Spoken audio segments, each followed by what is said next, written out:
মাঝে মধ্যে মনে হয় কি যত কষ্টই হোক না কেন নিজের কাজ নিজে করব, কাউকে দিয়ে করাবো না। এমনিতেই আমার নিজের কাজ আমি নিজেই করি, কাউকে দিয়ে করাই না।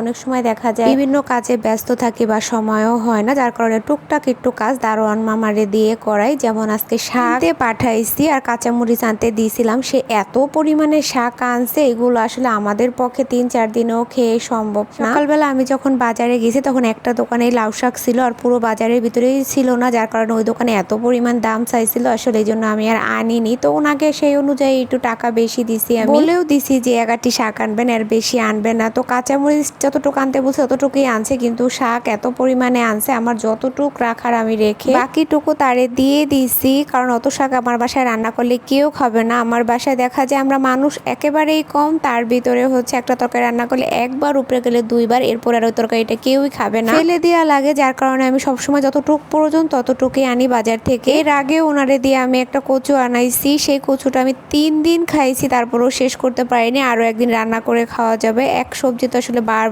খেতে ভালো লাগে না। যাই হোক, কি আর করার, কাউকে দিয়ে কাজ করালে তো আর নিজের মন মতো হয় না, এই জন্য নিজেরটা নিজেই করি, যত কষ্টই হোক না কেন। মাঝে মধ্যে আসলে একটু করানোর লাগে, তাই আর কি করাই। সে যে আমার কাজটা করে দিছে এইটাই সবচাইতে বেশি। তো শাকগুলো বেছে নিয়ে মরিচের বুটোগুলো ফেলিয়ে তারপরে পেঁয়াজ মরিচ তারপরে সবজি যা যা কাটা লাগবে সবকিছু আমি এখানে কেটে কুটে এখন ধুয়ে পরিষ্কার করে নিচ্ছি। আলু দিয়ে লাউ ভাজি খেতে আমার কাছে খুব ভালো লাগে, এর আগে একবার খাইছি, তো আজকে অনেক দিন পরে আবার আনলাম। তো লাউ শাকগুলো হচ্ছে আমি এখানে অনেক পরিমাণে পানি দিয়ে ভিজিয়ে রেখে দিব। এগুলো যেহেতু বাজারের থেকে কিনা শাক, বাহিরে রাস্তায় মানুষ ভ্যানে করে বেচে, তো অনেক ধুলাবালু উড়ে যায়।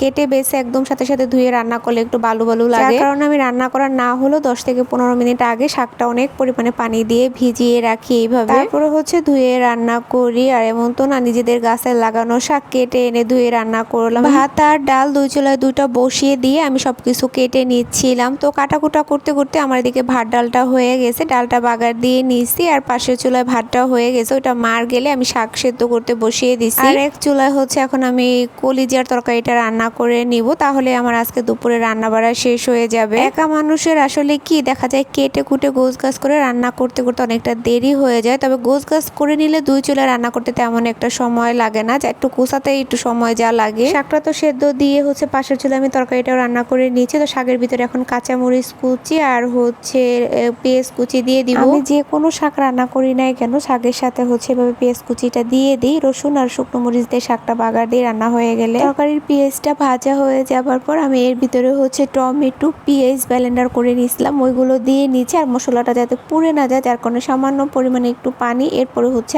আদা রসুন বাটা দিয়ে দিলাম। এখন হচ্ছে গুঁড়ো মশলাগুলো দিয়ে নিচ্ছি, হলুদের গুঁড়ো, মরিচের গুঁড়ো, স্বাদ মতো লবণ। যে কোনো ঝোলের তরকারি বা মাছ বোনার ভিতরে টমেটো আর পেঁয়াজ এভাবে ব্লেন্ডার করে দিলে তরকারির কালারটা অনেক সুন্দর আসে। সব মশলা দেওয়ার পরে এর ভিতরে হচ্ছে 2টা তেজপাতা আর হচ্ছে এলাচ দিয়ে এরপরে হচ্ছে গরম মশলা গুঁড়োটা দিয়ে দিচ্ছি। এখন আর বাটা সম্ভব না, যার কারণে গুঁড়োটাই ব্যবহার করতেছি। আর গুঁড়ো মশলাটা না কালার তেমন একটা ভালো আসে না, দেখেন কেমন একটু কালো কালো লাগতেছে। পুরোপুরি মশলাটা কষানো হয়ে যাবার পর এখন হচ্ছে উপর দিয়ে তেলটা ভেসে উঠছে, এর ভিতরে সেদ্ধ করে রাখা কলিজাগুলো দিয়ে নিলাম। তরকারিটা কষাতে কষাতে আমার শাকও সেদ্ধ হয়ে গেছে, যার কারণে আমি হচ্ছে নামিয়ে নিয়ে এর ভিতরে পরিমাণ মতো তেল দিয়ে হচ্ছে আমি শুকনো মরিচটা একটু ভেজে নিব।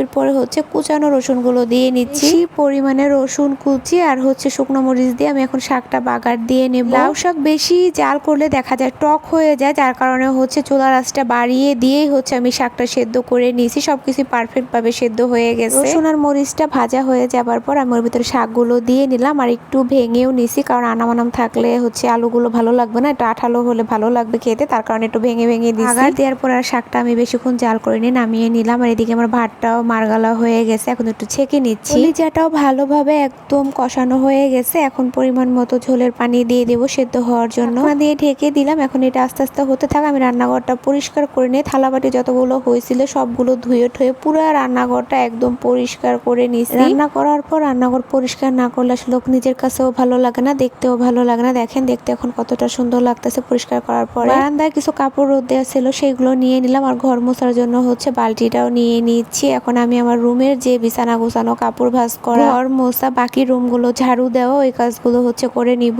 হাতের সব কাজগুলো শেষ করতে করতে দিকে আমার তরকারিটা হয়ে গেছে। এখন এর উপর দিয়ে ভাজা জিরের গুঁড়ো দিয়ে আমি নামিয়ে তারপর হচ্ছে গোসল করতে চলে যাব। গোসল করে বের হয়ে দেখি 3:35 বেজে গেছে। এখন পর্যন্ত আমাদের দুপুরে কারোরই খাওয়া হয়নি। এখন আমরা সবাই মিলে খেতে বসবো। প্রচন্ড পরিমাণে ক্ষুধা লেগে গেছে। আলাদা করে বাটিতে খাবার বেড়ে নেওয়ার সময় নেই, হাঁড়ি পাতিল নিয়ে এখানে বসে গেছে। আর আমার খালাতো ভাই আসছিল। একদম ভর দুপুর বেলা আমি কিছু ড্রেস বানাতে দিছিলাম, ওইগুলো আর কি দিতে আসছে। তো ওরা আর যেতে দেয়নি, বললাম দুপুরে খাওয়াটা খেয়ে তারপরে যেও। তো ও রয়ে গেছে, ওরও দেখা যায় অনেকটা দেরি হয়ে গেছে আমাদের সাথে সাথে আজকে খেতে খেতে। সবাইকে খাবারটা দিয়ে হচ্ছে আমি আমার ছেলেকে খাবারটা নিয়ে নিচ্ছি, ওরে খাইয়ে তারপর হচ্ছে আমি খেতে বসবো। সবার খাওয়া দাওয়া শেষ। এখন বাকি খাবারগুলো হচ্ছে আমি টেবিলের উপর উঠে ঢাকনা দিয়ে ঢেকে এখন এইভাবেই রেখে দিব। থালাবাটিগুলো আমি পরে ধুয়ে নেব। এখন আর এগুলো ধোয়ার মতো শরীরে কোনো এনার্জি নেই। হাতটা ভালোভাবে ওয়াশ করে দিয়ে তারপর হচ্ছে ছেলেকে ঘুম পাড়িয়ে দিব। খাবারটা খাওয়া শেষ করে 10 মিনিট রেস্ট নিয়ে আমার খালাতো ভাইরা চলে গেল।